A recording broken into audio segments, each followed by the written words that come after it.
Hello guys, welcome back to my blog.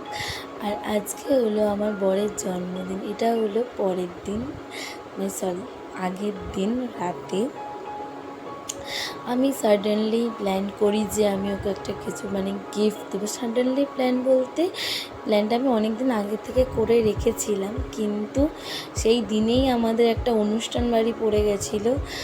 আর আমি ভাবতেই পারিনি যে আমি এইভাবে করতে পারবো। ওর বার্থডেটা রাত 12টার সময় আমি ভেবেছিলাম আমি ফার্স্ট ওকে উইশ করব আর আমি ফার্স্ট কেক কাটবো, এরকম একটা ভেবেছিলাম। তো আর এই দিনটা শুধু ওর বার্থডে না, এই দিনটা অনেক স্পেশাল, আমাদের দুজনের জন্যই অনেক স্পেশাল।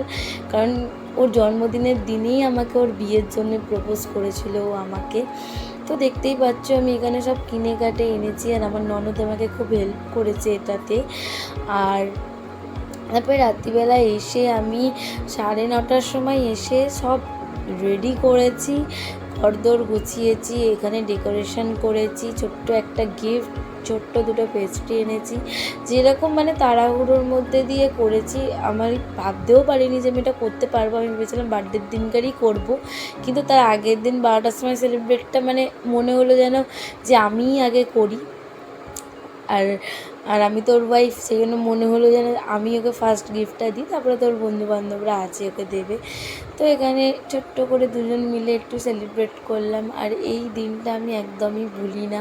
এই দিনটা আমাদের 1 বছর হয়ে গেল, যেই দিনটায় ও ওকে বিয়ে করার জন্য প্রপোজ করেছিল। আর এই দিনটার কথা আমি একদমই ভুলতে একদম খুব স্পেশাল একটা দিন। যাই হোক, তো কেক কাটার হয়ে যাওয়ার পরে দেখতেই পাচ্ছ ওকে আমি গিফটটা দিয়ে দিয়েছি। আর ও গিফটটা পেয়ে কত খুশি একবার দেখো।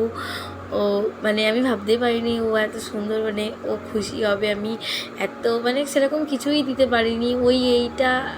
এই গিফটটা আর ওই কেক দুটো আর ফুল কটা কিনেছি। তারপরের দিনকার ওই আমাকে গিফট দিয়ে দিয়েছে, বড় একটা সিনেমা দেখতে নিয়ে গেছিলো। ওর বার্থডেটা আমরা খুব ছোটোখাটোভাবেই সেলিব্রেট করেছি, খুব একটা বড় সেলিব্রেট হয়নি। ও আমাকে ভুলভুলাইয়া 3 দেখতে নিয়ে গেছিলো। অনেক দিন আগে বলেছিলাম আমাকে এই মুভিটা দেখানোর জন্যে, তো ও আমাকে নিয়ে গেল। ওর বার্থডের দিনকার আমি ভাবলাম যে একটু সেলিব্রেট করব, কিন্তু ও আমাকে সিনেমা দেখতে নিয়ে চলে গেছিলো। তাই আর ওর বার্থডের দিনকার কোনো সেলিব্রেট হয়নি। ওই রাত 12টার সময় যেটা হয়েছিল সেটা। তো তারপরে আমরা বাড়ি চলে আসলাম সিনেমা দেখে, আর রাত্রিবেলা একটু খাওয়া দাওয়া করে নিলাম। তো আগের বছরে ওর বার্থডের দিনকার ফোন করে জিজ্ঞাসা করেছিল যে আমি ওকে বার্থডে উইশ করিনি কেন। আগের বছরে আমি ভুলে গেছিলাম, সেজন্য এবছরে আমি ওকে ফার্স্ট উইশ করলাম।